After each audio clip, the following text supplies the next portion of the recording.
Drăsica mea, uite iubire,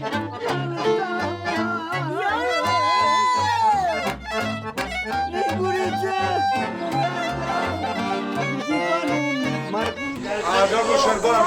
Păi, până acum erați voi la mine la studio. Da.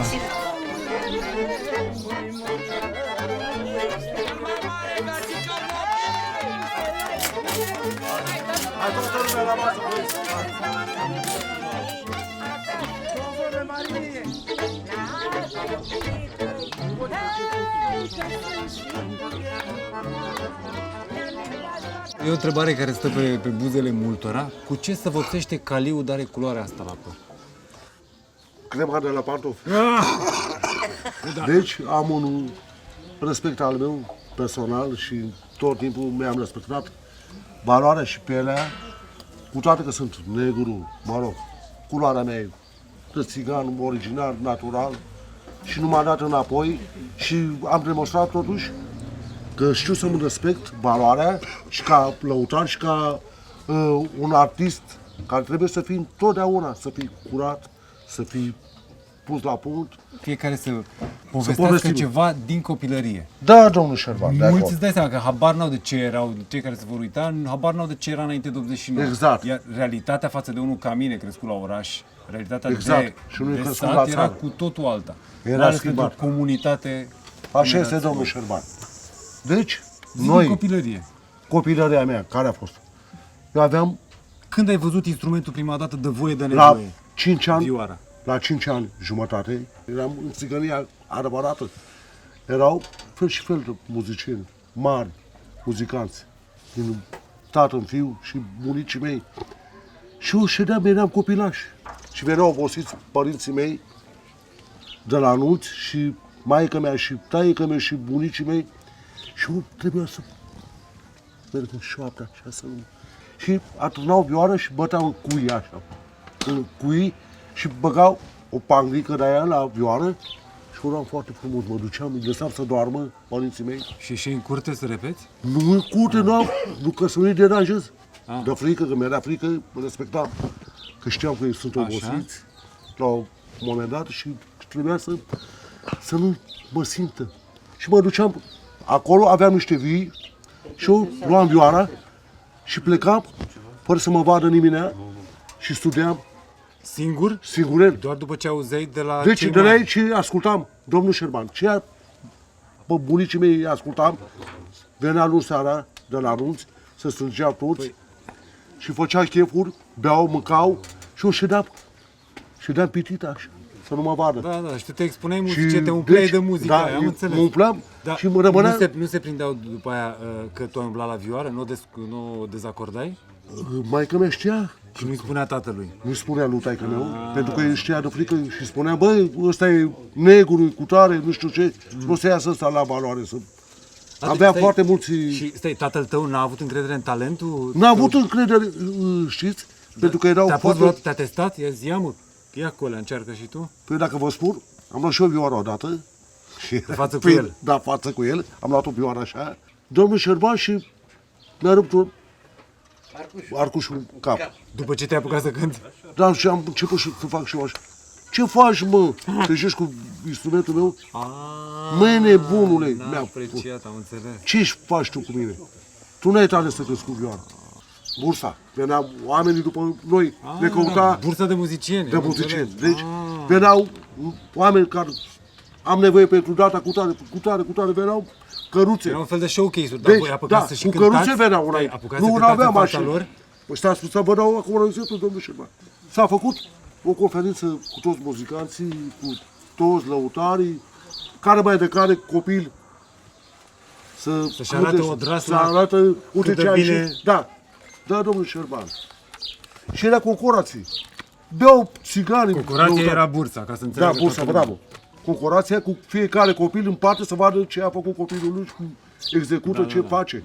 Și acolo se strângea și începea să plângă lăutarii între ei, să discute, băi, pe copilul meu să lauzi ce faci, cu tare.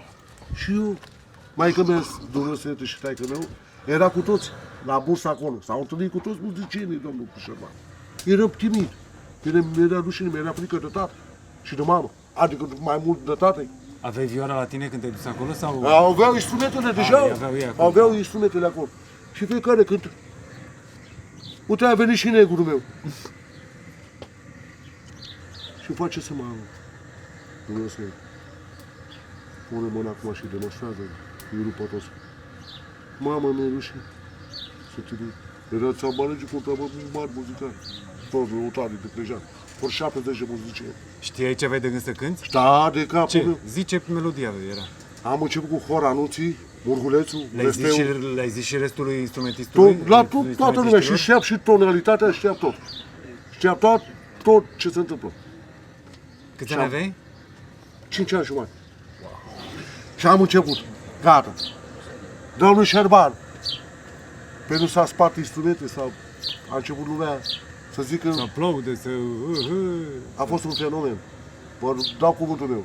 Și ce a zis tata? Prima reacție a Păi a tatălui. leșinat taică meu. Taică meu a leșinat, a spus. Ți-a recunoscut-o în față? Bă, ești bun? Păi ce a spus? Aoleu, e un fenomen. De cine mi-a bătut joc? Doamne, Dumnezeule, măi, fraților, hai mă, puneți copiii voștri cu băiatul meu. Și a căzut, au luat, da, Păi da. unchii mei, toată familia mea de mari muzicanți. Eram din cei mai mari muzicanți din lume. Noi eram Grigore și Băsălești. Și ai arătat tatălui că tu ești îndrăgostit de acordeon? Da, el ce mi a l-a zis? cumpărat. Da, el mi l-a tine cumpărat. înseamnă că a Dumnezeu simțit. să le ierte, el mi l-a cumpărat. Era un om care I l-ai era... cerut tu? I-ai zis, tată, vreau acordeon? Nu, el a trecut un om. Îl chema Gicaldini.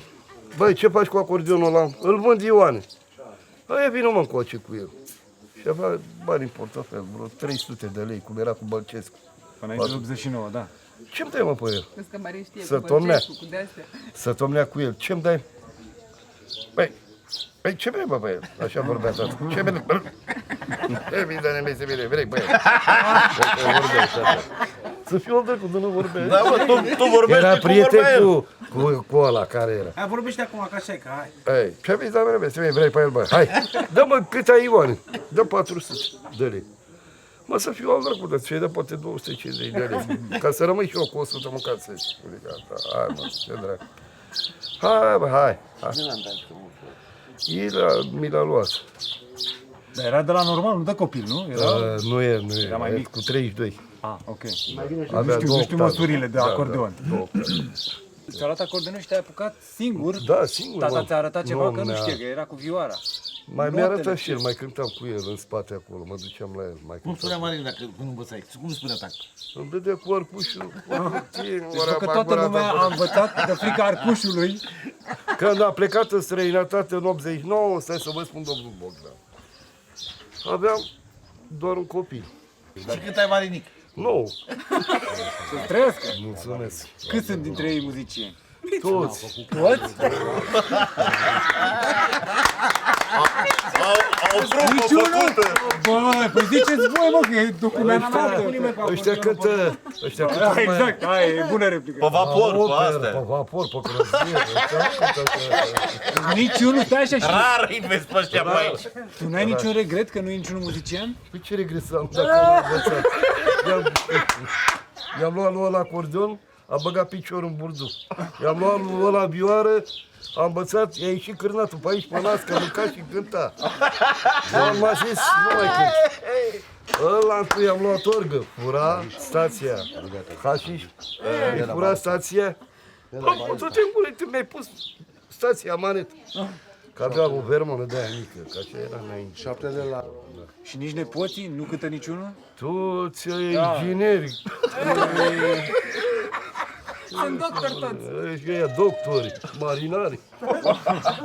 Pentru că n-aveam pick-up, n-aveam lumină, nu aveam nimic. Păi știu, ascultai pe ăștia mai mari pe care i-au zis în sat. Nu pe ăștia. Pe stradă.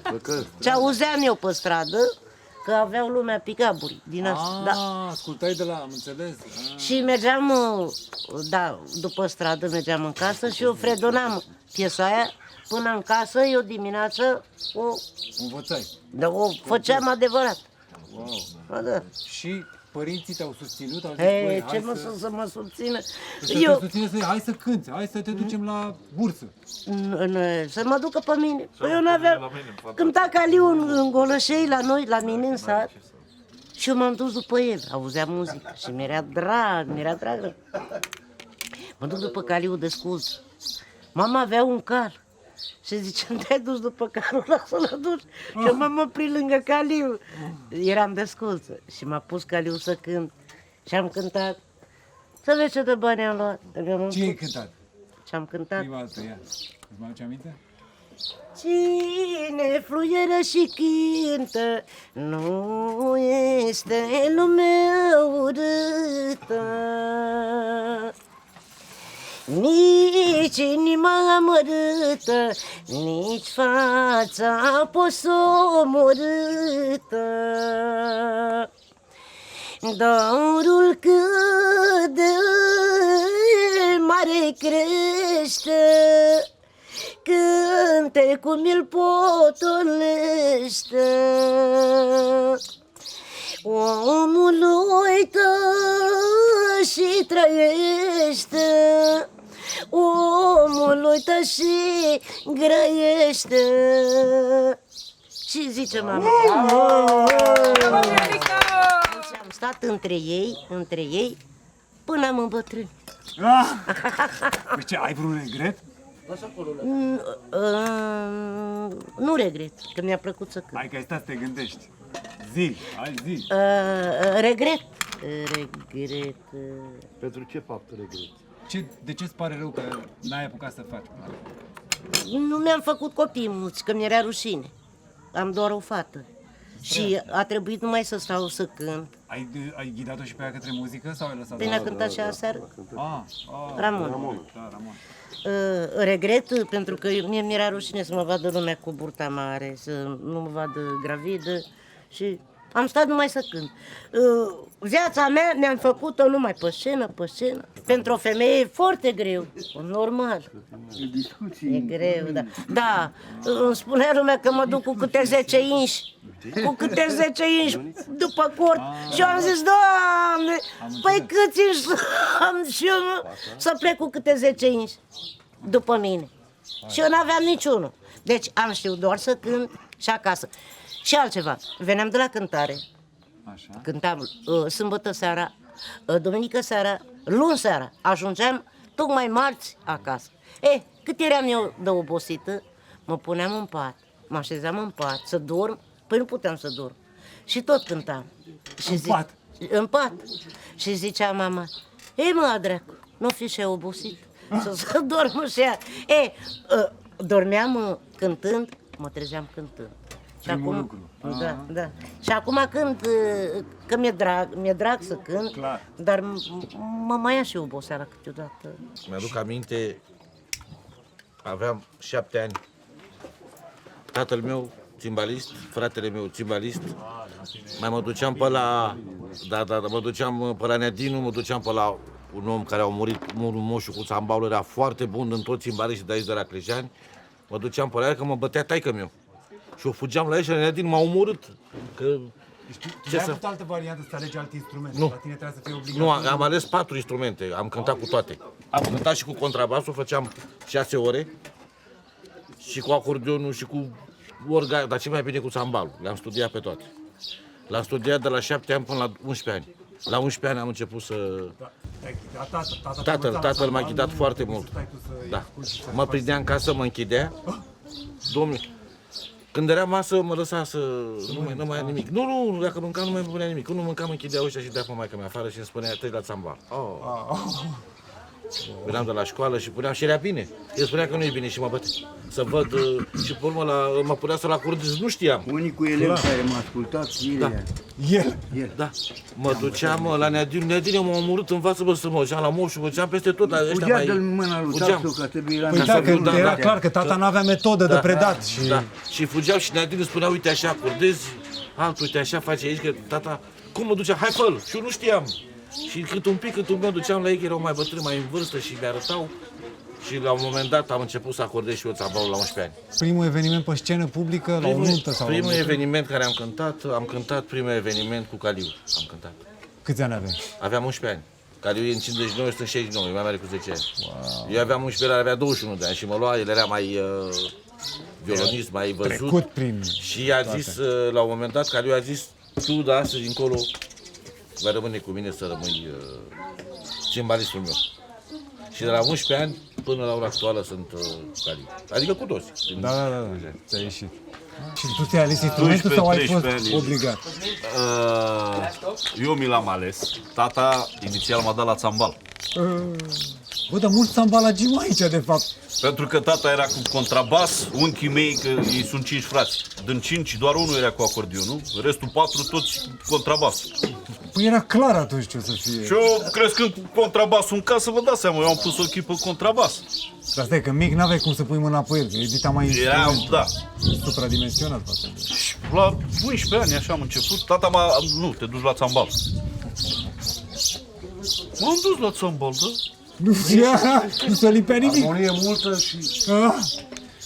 A văzut el că nu... este pentru acompaniament. Și solistic, dar țambalul tot timpul în spate să acompanieze Păi și oameni. basul la fel, instituția A văzut el că nu... ritmică. Nu se alege nimic de mine cu țambalul. Bine, mă ia contrabas. La 12 ani puteai să-l ții? Da. Ok. Ăsta era gras de mic. Am început contrabasul, așa, după ureche, vă dați seama. A văzut el că am ureche, bine, a avut atunci Ioniță botezul sau, da, botezul lui Fulgi. Aici, la Clejan a făcut. Și cine a fost? Numai lăutari mari. Vine seniorul din taraful Haiducilor, prima generație. Da. 85 de ani. Am vorbit despre copilăriile fiecăruia. Cine v-a învățat instrumentul? Și la câți ani? Am avut un tată mare, care era cel mai bine văzut Țambalagiu? violist, Ilie Băsaru. Deci ați mâncat bătaie cu arcușul și dumneavoastră? Da, și am fost cu maică mea, că eu nu știu pe tatăl meu, și am cumpărat de la o comună un țambal. Dar de ce țambal? L-ați ales dumneavoastră sau a ales altcineva pentru dumneavoastră? Nu, eu l-am ales. De ce? Deci pentru La că mi-a fost vârsta drag. aia. De asta vreau să înțeleg. Cum? Mi-a fost drag de în țambal, că îl vedeam la ăștia, că umbla cu el de gât. Wow! Și câți ani aveți? De la 9 ani.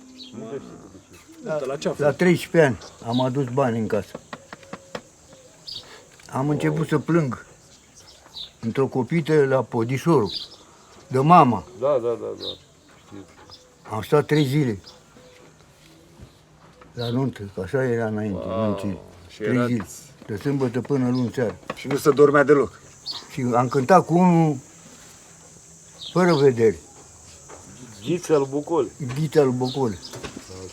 Am luat pe Caliu, că el e mai mic ca mine, și am văzut că e foarte bun cu vioara și am spus, tu vrei să cânti cu mine? Ce da, pentru că am și eu un băiat acordeonist și el a văzut că e cu acordeonul, toți plecam de aici, de acasă. Da. Și am cântat vreo 10 ani de zile cu Caliu. Eram mic atunci când au plecat ei. Ștefan Caro, da. Caliu Fluierici, când au plecat ei în 88. Speranța Rădulescu a făcut o casetă. Și i-a vădut-o lui Ștefan, impresarul care a venit să ne caute până în 89. Ștefan a venit după caseta aia. Cine e Caliu, cine e... Și am înțeles că Și au și venit- căuta vocea. Și căuta vocea lui și Cacurică, nu găsea. căuta vocea lui... Aici vă răspunde Caliu, le știe mai bine. Cum s-a făcut cu Ștefan, dar a ajuns aici. Da. A venit după Revoluție,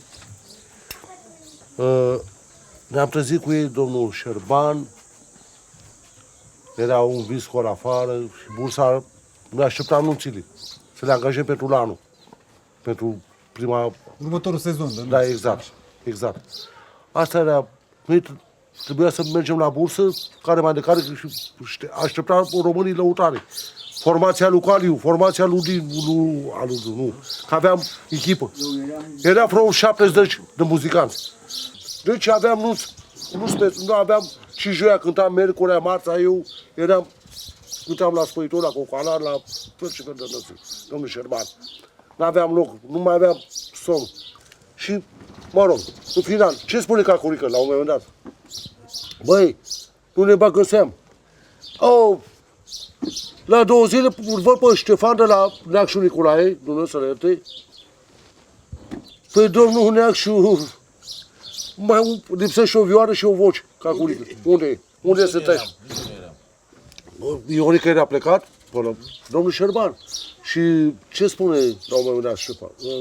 Ăsta, impresar. Păi lipsește Neacșu Nicolae. Nu mai trăiește, domne, ăștia plecați. Invidie, era gelozie, început să e gelozia între muzicanți. Bun, și vine Ștefan, s-a interesat la țigan și a spus să te aici așa de caliu, Cacurică aici. Și domnul Șerban. Deci nu l-a auzit. Nu, nu. Și a zis, bă, eu știu vocea asta e vocea pe care o caut. Pentru că Exact, băieții vocea și vioara. că a murit Cacurică. Îl văd pe Ștefan, nu să le ierte, impresarul nostru, la poartă la socrul meu și la Cacurică. Nu știam, eu beam cu Cacurică în ziua aia, respectivă. Tocmai făceam sfaturile. Și stai bă, tata, câte nu avem noi. Nu suntem tare puși la punct, toată lumea vine după noi. Nu vezi că ăștia acum au venit străini. Nu-mi dădeam seama. A venit străini ăștia acum cu tare, că pleacă cu neac și cu tare, nu știu ce. Și fără să-mi dau seama că ei mă căuta pe mine și pe Cacurică. Și vine domnul Caliu, vă rog frumos, și Cacurică, da? Da, ce s-a întâmplat? Vă căutăm pe dumneavoastră, dar a spus cineva din familia lui Neac și eu că nu sunteți acasă și nu colaborați. Și, păi de ce să nu colaborăm sau, mă rog, de genul ăsta? Suntem muzicanți, suntem cu toții lăutari și suntem prieteni. De ce? Nu se poate să colaborăm. Ce se întâmplă, domnul Bogdan? Dar povestește ca poate să înțeleagă. Plec din România fără acordeon. Ce n-am acordeon, Ștefan? Ok, vedem noi pântări cu un acordeon pe aici și găsim, nu e problemă. Merge Alan, îi spune Ștefan, Alan, ocupă-te tu și caută pântări la... Acolo era... Se numea La Purice. Ok, un tât de vechituri bănesc că era. Vechituri, da, Așa. de vechituri. L-a cumpărat Alan, a dat 35 de euro pe el. Dar fără să-l încerci tu. Da, fără să-l încerc eu. Eu stăteam în pat. Așa. Lungi la Ștefan acolo, că aveam cazare la Ștefan acasă. Da. În momentul ăsta că vine Alan, hey, je t'ai pris un acordeon. Il est où? Il est ici, la cuisinière. Ok, je viens pour essayer. În momentul ăsta când văd steag american pe el așa. Pe acordeon. Pe acordeon. Ok. Eu al dracu dacă s-auzea de aici până acolo. Până aici. Răsufla. Merge așa cu el în Japonia. Păi cu de-astea Păi și ce ai făcut? L-ai tunat? L-ai lipit? Acum? Poftim? L-ai lipit? Ce ai făcut? L-ai tunat? Nu l-am lipit, l-am lăsat așa. L-am lăsat așa, ne-am urcat în avion, l-am pus la bagaj de mână și am ajuns la Tokyo. Acolo toată lumea, de obicei, lume civilizată acolo, de acolo vine civilizația. Trebuie să stai după concert, Da. toată lumea stă în rând. Cine s-a nimerit să stea să dea la autograf? Aproape la 2000 de persoane, 3000 de persoane, Caliu. Și trebuie să duc și eu acordionul ăsta, că e ultimul concert. Să-l pui acolo și la vânzare. Unde era fluiere, cărți, altceva acolo. Și acum, eu nu i-am pus prețul la vendre. Acum, nu văd pe fata aia care vinde acolo și îi spun, please, you speak English? Little bit. Forsale mai acordeon. Ok, nice to meet you. Arigato! Arigato, cum spune ea. Eu am plecat. Semnam, îmi dădea câte 30 de euro, ăla 50 de euro, ăla 100 de euro, 200 de dolari, 10.000 de ieni japonezi, era 200, aproape 180 de dolari. Acum, Robert, mă împărțeam cu el, haide. Ce vrei, bă? Naia? Cordiona. De ce spune asta? Haide mă acolo, hai de acolo, hai cu mine, vine. Și era ăla. Dar singur nu te duce, că ți-era frică. Ăla era cu, lângă acordeon, se închina la el. Așa. Și cum făcea ea?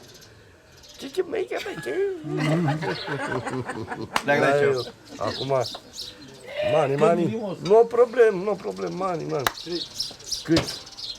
Îi scriu dolari. 1000. 8.000? 1000. Și el face 35 de euro. Le-a luat de la Robert. Și eu 4.000. 4.000 cu 4.000. Acum ne vede Caliu, mă, ce făceai acolo de la Cum a autograf? reacționat ăla după ce a cumpărat acordeonul? Măi, da să fi văzut. Când a spus, fugi, că le altul, you go. Is another person. Forsare. Ție ți-era frică să nu-ți dai seama că este cat. Da. L-a luat să fiu al dracu. Dar ce fugea cu el în spate, că era taifun în noapte. Taifun, da. Dar se ținea Marina al Petrică de copac. Băi, dacă vedeai cum zburau umbrele și biciclete pe acolo, și ăla cu acordeonul ce fugea mare Cum făcea ea când a ținut acolo? Păi de mâine, așa cum a venit, când am răpădit cu boala asta, de mâine dispar toate instrumentele din lume. Cine a zis? Păi asta zic, ne imaginăm. Da. Ce faceți voi? Ia cu Eu instrumente. fac cărămidă. Lasă. Eu fac linguri, Și fac cânt. puse de război, alea. Și când? Și cânt. Cânt Caliu, tu singură. ce faci fără instrumente? Păi, domnul Șerban, stați puțin. Pe aici e, să dăm un exemplu. Deci dacă dispare muzica, Nu, instrumentele dispar, nu muzica. instrumentele, E imposibil să ne gândim noi așa cântăm ceva. și cu trestii. Cântăm, e, deci improvizat, facem vioară ok. din trestii și cântăm. Cântăm flaușar. Următorul.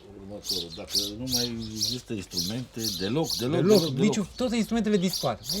Îmi iau niște sticle, le umplu cu apă și fac tonalități. Ia uite, Re, mi, fa și încerc să cânt pe ele și... cu basul, contrabasul. Uitați aici o ulucă din aia. Da, și spui sârme. Corzi, că alea le găsești peste tot. La Dedeman, la... Mai lasă niște produse. Și Marin? Și Marin? Eu mă duc la o Marino. pierar care e burduf de la de Foale. foală. Oricum n-ai acordeonul niciodată. Fac niște clape și inventez eu ceva la mecanică. Și trebuie să-i dea Stați că vreau să zică și Nadine. Spune. compresii. Cel mai mare grădinar. Mă ocup cu grădinărie. Deci dacă dispare instrumentele, nu-i problemă. La ora actuală, castraveți, murături, roșii, în grădină. N-am nevoie de nimic. Iau din grădină și... Am înțeles. Băi, vă mulțumesc. E clar, mă, atunci poate să vină o apocalipsă de asta, noi suntem asigurați. Da.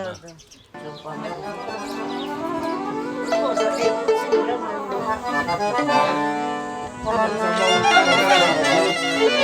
Lasă-mă așa,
Nevasta mea ca și o floare, și mă duc la o curătoare.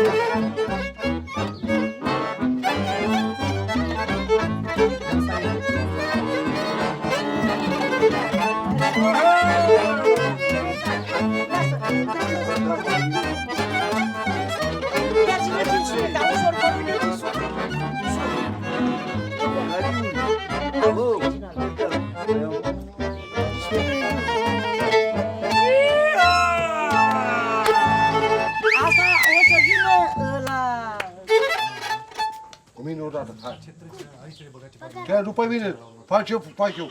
Uite-te acolo. Stai, ca să filmez și eu, ia ține un pic așa. Stai puțin. Nu puțin să-ți acordă. Și... Forță, da? După mine. Toți la mine. Hai. Toți la mine. Faci la fel ca mine. Hai. 2. Sârbă la mea major. 2.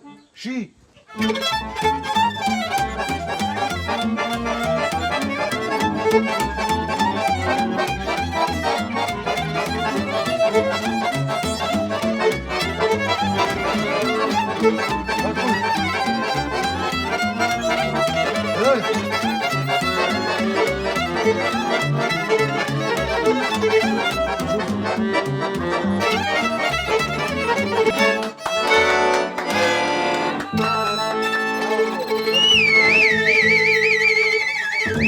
Bravo, Costoici! Bravo, Costoici! Bravo, Costoici!